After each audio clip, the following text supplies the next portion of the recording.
And now to you, Sherman. Do you think that the conversations provoked by the protests are uncomfortable, and should they be? Yeah, they are pretty uncomfortable.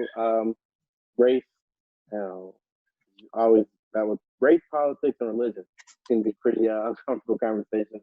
But not only, but I feel like it's not just uncomfortable because you know I'm a white person trying to talk to a black person, and it's like, oh, how do you know anything about what I go through? It's also uncomfortable because there's only one way to think about this whole situation.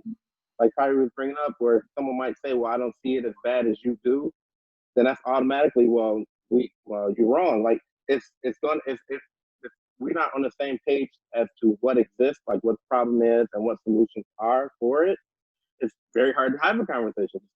It becomes I'm telling you what needs to be done, and if you don't agree, you're wrong. There's lack of a conversation.